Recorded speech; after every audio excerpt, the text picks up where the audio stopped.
사람하고 이야기를 해야죠. 처음 시작할 때 우리는 복지 정책에 대해서 다 이야기했는데 안 후보님은 지금 복지 정책은 전혀 이야기 안 하고 4차 산업혁명하고 교육 제도만 이야기를 했어요. 복지 철학이 뭡니까?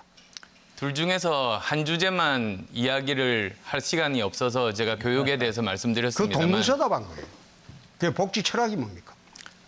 제 복지 철학은 그 사람들의 지금 현재 상황에 맞게 하나씩 제대로 하자는 겁니다. 더 좀 구체적으로 말씀드리면 저는 그전에 논쟁 중에서 보편적인 복지와 그리고 또 선별적인 복지 논쟁이 있었지 않습니까? 저는 그것은 오히려 맞지 않다고 생각합니다. 저는 보편적 복지와 선별적 복지의 전략적인 조합을 통해서 필요한 사람에게 필요한 그런 도움을 준다는 게 제 생각입니다. 그럼 그게 보편적 복지입니까? 선별적 복지입니까? 그러니까요. 그렇게 이분법으로 하는 게 아주 옛날식의 사고방식입니다. 그럼 저는 서민복지를 주장하는데 그거하고 비슷하겠네요. 용어가 그럴지라도 내용은 저는 아주 다르다고 저는 알고 있습니다. 그럼 내용이 비슷하네요. 뭐. 내용이 그렇죠? 다릅니다. 내용 그럼 다른 거 한번 이야기해 보세요. 여러 가지가 있습니다. 사실은 홍 후보님 가정양육수당 2배 인상한다고 하셨지 않습니까? 네. 얼마 정도 예산이 듭니까? 그건 내가 지금 외우지는 못해요. 보니까 2조로 돼 있습니다. 네네. 그다음에 기초연금 30만 원 인상합니다. 네. 그러면 5.5조 든다고 거기 공약집에 쓰셨습니다. 그다음에 또 아동수당 소득 하위 50% 15만 원이면 또 4.2조입니다. 그래서 그 18조 정도가 사실은 드는 겁니다. 그런데 저는 여기서 좀 궁금한 것이 이렇게 그 많은 복지 혜택을 주는데 법인세는 감세한다는 말이죠. 네. 그래서 도대체 세수가 어디서 나오는지 저는 이해가 안 그게 됩니다. 경상남도 그런 점이 다른 겁니다. 네, 이야기를 할게요. 경상남도 도지사를 할 때 행정개혁하고 재정개혁을 해서 내 빚을 갚은 일이 있습니다. 내가 그 집권을 하면 공무원 구조조정하고 공공공사 산하기관 다 통폐합하고 구조조정하겠습니다. 거기에서 나오는 비용만 하더라도 복지기금을 충당할 수 있습니다. 실제로 경상남도에서 그렇게 해가지고 경상남도 지금 금년에 복지 비용이 37.9%입니다. 그런데 전국 광역단체 복지 평균이 31.3%입니다. 그런데 그 세수 증가가 맞는 거 아니에요. 내부 계획에서 맞는 겁니다. 그러면 18조니까 내부 개혁으로 18조만 만들겠다 그 말씀이시죠? 아니죠. 감세를 내서 기업을 활성화시키면 세수가 증대됩니다. 지금 트럼프가 그래 하고 있지 않습니까? 트럼프가 35%에서 파격적으로 감세해서 15%로 감세를 했어요. 절반 이하로 내려왔어요. 그게 의회에서 통과될지 안 될지 알 수 없습니다. 의회 문제는 안철수 후보님이 고민할 게 아니죠. 그 나라에서 하니까. 그러니까 그거는 걱정하지 마시고 내가 문 후보님한테 한번 물어보겠습니다. 반값 등록금 공약하셨죠? 예, 그렇습니다. 그런데 DJ 노무현 정권 당시에 대학 등록금이 113%가 올라간 거 아십니까? 그래서 반값 등록금 지난번 대선 때부터 공개한 거 아닙니까? 그러니까요. 그러면 자기들이 올려놓고 지금 돌아가겠다는 그 공약이네. 아니, 그렇잖아요. 옛날 이야기가 왜 필요합니까? 옛날 얘기는 아니 지금 대학 등록금 부담이 가중해졌으니 아니지. 이제 대학 등록금 낮춰야겠다고 공약하는 것이죠. 아니죠. DJ 노무현 시절에 대학 등록금 자율화를 했습니다. 그래서 113%가 올랐어요. 그래 놔놓고 지금 또 자기가 집권하면 옛날로 돌아가겠다는 그 뜻이죠. 그런데 옛날로 돌아가겠다고 하면 되는데 왜 마치 다 부품을 올려놓고 그걸 반값을 해주겠다고 그래 선신공약을 합니까? 그 옛날에 했던 거 그거 그대로 돌아가겠다고 그러면 되잖아요. 반값 등록금 반대하시나요? 나는 반값 등록금 반대하는 게 아니라 그러니까. 지금 말씀 한번 해보세요. 다음 정부 운영을 이야기하십시다. 아니. 우리 홍 후보님은 아니. 다음 정부에서 반값 등록금 반대하십니까? 반값 등록금을 반대하는 게 아니라 이명박 정부 당시에 대학 등록금은 3%밖에 안 올렸어요. 지금도 억제를 하고 있습니다. 그러니까 그런데 자기들이 대통령 비서실장 할 때 그 등록금을 갖다가 2배 이상으로 올려놔놓고 이제 와서 자기가 집권하면 원래대로 환원하겠다 이렇게 공약을 하셔야지 그걸 갖다가 마치 선심 쏘듯이 절반으로 뚝 떨어뜨리겠다 이렇게 그 말을 하는 건 좀 그렇죠? 과거에 올랐으니 그대로 가자는 것입니까?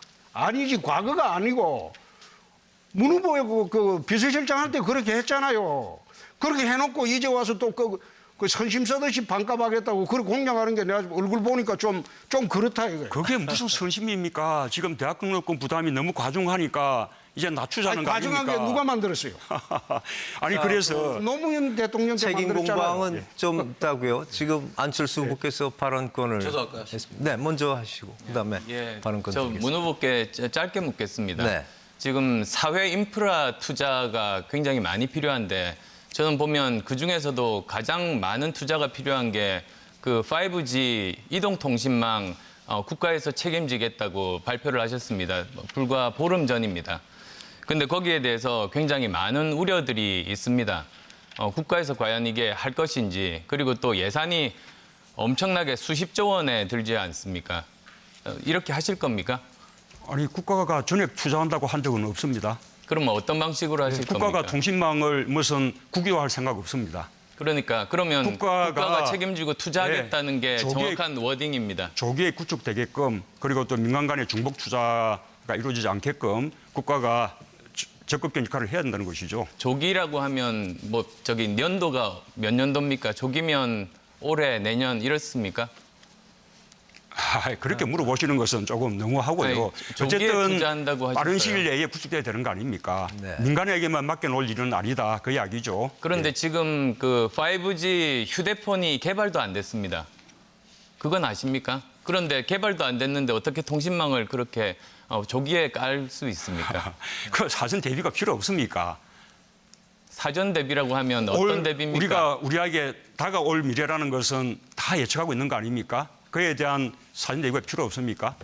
이게 5G를 미리 까는 게 사전 대비라고 생각하시나 봅니다.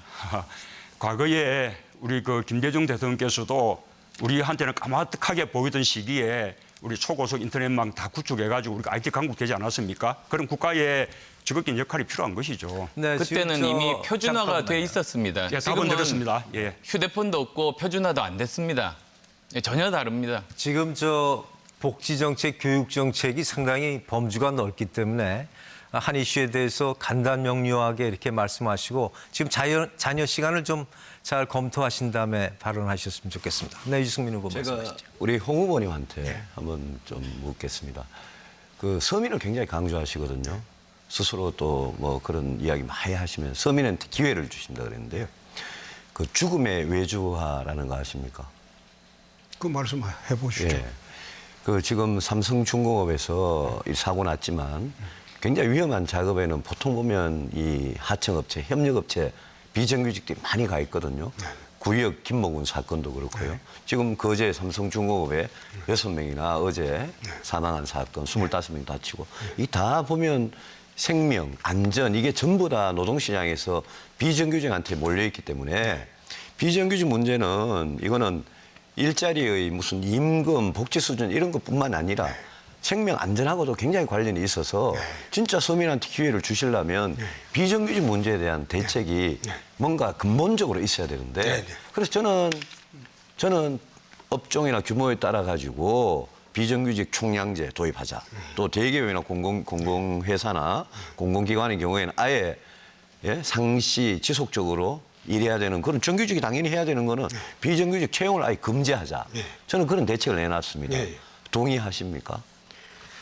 비정규직하고 정규직 그 본질은 거기에 있는 게 아니고 저는 노동의 유연성에 있다고 봅니다. 그러니까 홍 후보님 뭐 해고만 쉽게 하면 비정규직 문제 해결되는 것 같이 말씀 계속 하시는데 그게 독일의 슈레드도 그렇게 해서 11.4%에 이르던 실업률을 3.4%로 낮췄어요. 그래서 이런 것도 나는 그 유승민 의원 그 의견에는 내가 동의를 합니다. 동의를 일단 하는데 비정규직 문제를 근본적으로 해결하는 방안은 아니다는 겁니다. 독일의 슈레드가 하던 그 방식으로 비정규직 문제 노동의 유연성을 좀 확보를 해주고 그리고 정규직 채용하는 기업에 세금의 인센티브를 줘야 됩니다. 그렇게 해서 비정규직 채용을 가능하면 안 하도록 해줘야죠. 이번에 또 기아자동차 노조 한번 보십시오. 정규직의 기득권으로 비정규직으로 매몰차게 차버리지 않습니까? 그게 그렇죠. 강성기종노조의 그게 못된 행패죠. 그런 식으로 하면서 어떻게 비정규직을 갖다가 차별 금지하라 이렇게 할 수가 없어요. 근데 기아차가 네. 비정규직을 노조에서 제외시킨 거 정말 잘못됐어요. 잘못됐죠. 저는 동의합니다. 예. 아주 그 귀족 노조의 잘못된 행태고요. 그것 때문에 금속 노조가 사과까지 뭐 하도록 됐어요. 그리고 아까 슈레도 말씀하시고 뭐 대처나 미국이나 노동시장의 유연성을 제고하자. 그것도 부분적으로 일리가 있습니다. 근데 홍 후보님은 말끝마다 강성 귀족 노조 때문에 모든 게 안 되고 해고를 자유롭게 하면 비정규직 문제 해결된다. 이거는 저는 지금 비정규직의 진짜 어렵고 위험한 그 현실을 해결해 보겠다라는 그런 대통령의 의지는 안 보이거든요. 비정규직 문제가 그런 식으로 뭐 인센티브 주고 이러다가 지난 10년간 하나도 해결이 안 됐거든요. 지금 그래 해본 일이 없죠. 아니 지난 10년간 동일노동, 동일임금, 차별금지, 아니, 또 인센티브 주고 이런 거 많이 해봤거든요. 그거는 동일노동, 동일노동, 동일임금 뭐 이래 주라고 하는 거는 어떻게 보면 정부에서 과도한 요구죠. 네, 심상정 말하자면 해고를 후보님. 어렵게 해놨는데 왜 기업이 정규직을 채용하겠습니까? 제가 그렇게 뭐안 하지 질문한 김에 않습니까? 하나만 더. 하시죠. 아동수당하고 아까 출산수당 있지 않습니까? 네. 둘째 놓으면 1,000만 원 주고 셋째 놓으면 대학 교육까지 무상으로 해주고요. 아동수당도 또 주시죠, 그죠? 네. 거기다가 양육수당을 지금 2배 인상하시죠. 네. 그러면 양육수당 2배 인상하는 거 이거는 0세, 1세 이런 영아들 집에서 키우는 거 어린이집 보내는 거하고 차이가 많이 나니까 저도 똑같이 2배 인상 공약했거든요. 그러면 양육수당하고 출산수당 이거는 이 부자나 가난한 사람이나 다 그렇게 합니까? 그걸 내가 한번 검토해 보라고 했습니다. 우리 당에서는 그걸 갖다가 인구 절벽 차원에서 하는 대책이기 때문에 이것은 선택적 복지냐 보편적 복지냐 그런 개념에서 벗어나야 된다. 그래서 그건 일괄적으로 지급하는 거로 하자. 그래 아니죠. 이야기해서 홍 내가 후보님 다시 검토를 해보라고 홍 했습니다. 후보님 평소 지론에 따르면 네. 무상급식은 부잣집 아이들한테는 안 주는 거잖아요. 그렇습니다. 그다음에 누리과정, 보육도 부잣집 아이들한테는 안 주는 거잖아요. 그렇습니다. 그러면 출산수당이나 양육수당도 당연히 안 줘야 부잣집 되죠. 아이들한테 안 줘야 되는 게 안 줘야 되는 게 홍 후보님의 평소 맞는데 철학이잖아요. 그게 제 근데 철학인데 이 공약을 이 공약은 또 다 준다고 공약하셨거든요. 그래서 그 공약을 당에서 이제 정책위 의장하고 전부 전문가들이 와서 이거는 인구 절벽 차원에서 그거 해소 차원에서 하는 것이니까 보편적 복지로 이거는 하자. 그렇게 해서 내가 한번 검토를 해보라고 지시를 했습니다. 홍 후보님, 네. 결과가 너무나 불평등하면 네. 기회도 불평등하다고 인정하십니까?